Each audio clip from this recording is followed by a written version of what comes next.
Évangile selon Marc, chapitre 1. Commencement de l'évangile de Jésus-Christ, Fils de Dieu.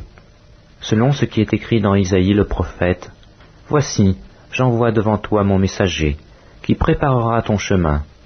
C'est la voix de celui qui crie dans le désert.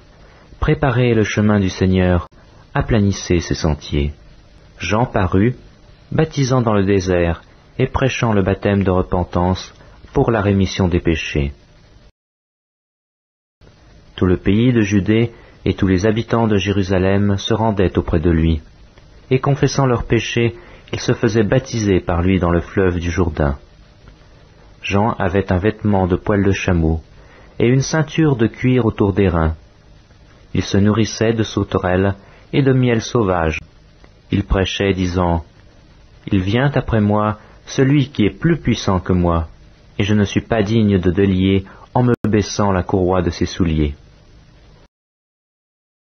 Moi, je vous ai baptisé d'eau. Lui, il vous baptisera du Saint-Esprit. » En ce temps-là, Jésus vint de Nazareth en Galilée. Il fut baptisé par Jean dans le Jourdain. Au moment où il sortait de l'eau, il vit les cieux s'ouvrir et l'Esprit descendre sur lui comme une colombe. Et une voix fit entendre des cieux cette parole. « Tu es mon Fils bien-aimé. En toi j'ai mis toute mon affection. » Aussitôt l'Esprit poussa Jésus dans le désert, où il passa 40 jours, tenté par Satan. Il était avec les bêtes sauvages, et les anges le servaient. Après que Jean eut été livré, Jésus alla dans la Galilée, prêchant l'évangile de Dieu. Il disait, « Le temps est accompli, et le royaume de Dieu est proche. Repentez-vous, et croyez à la bonne nouvelle. » Comme il passait le long de la mer de Galilée, il vit Simon et André, frères de Simon, qui jetaient un filet dans la mer, car ils étaient pêcheurs. Jésus leur dit, « Suivez-moi, et je vous ferai pêcheurs d'hommes. » Aussitôt, ils laissèrent leur filet et le suivirent. Étant allé un peu plus loin, il vit Jacques, fils de Zébédée, et Jean son frère, qui eux aussi étaient dans une barque et réparaient les filets. Aussitôt, il les appela, et laissant leur père Zébédée dans la barque avec les ouvriers, ils le suivirent. Ils se rendirent à Capernaum, et le jour du sabbat, Jésus entra dans la synagogue, et il enseigna. Ils étaient frappés de sa doctrine, car il enseignait comme ayant autorité, non pas comme les scribes. Il se trouva dans leur synagogue un homme qui avait un esprit impur et qui s'écria, « Qu'y a-t-il entre nous et toi, Jésus de Nazareth? Tu es venu pour nous perdre.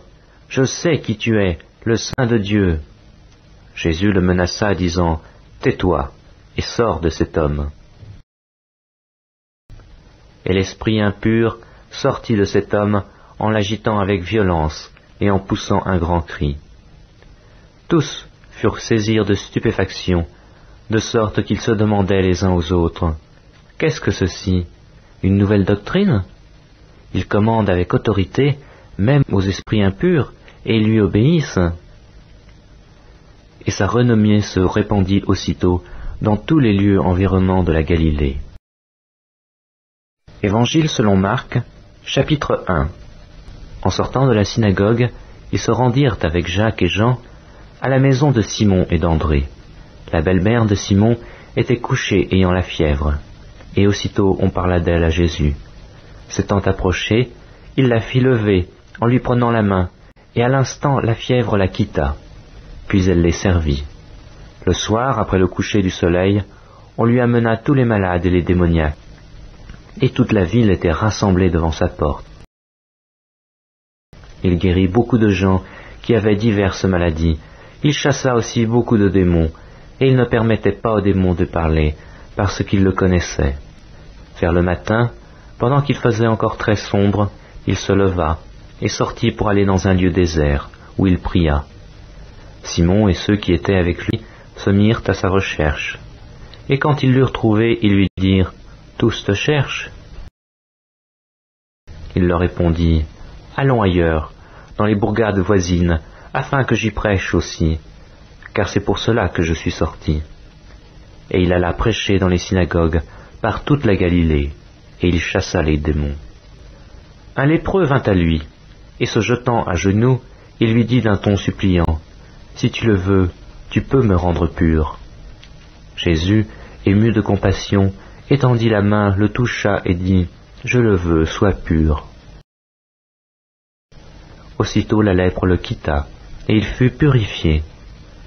Jésus le renvoya sur le champ avec de sévères recommandations, et lui dit, « Garde-toi de rien dire à personne, mais va te montrer au sacrificateur, et offre pour ta purification ce que Moïse a prescrit, afin que cela leur serve de témoignage. » Mais cet homme, s'en étant allé, se mit à publier hautement la chose et à la divulguer, de sorte que Jésus ne pouvait plus entrer publiquement dans une ville.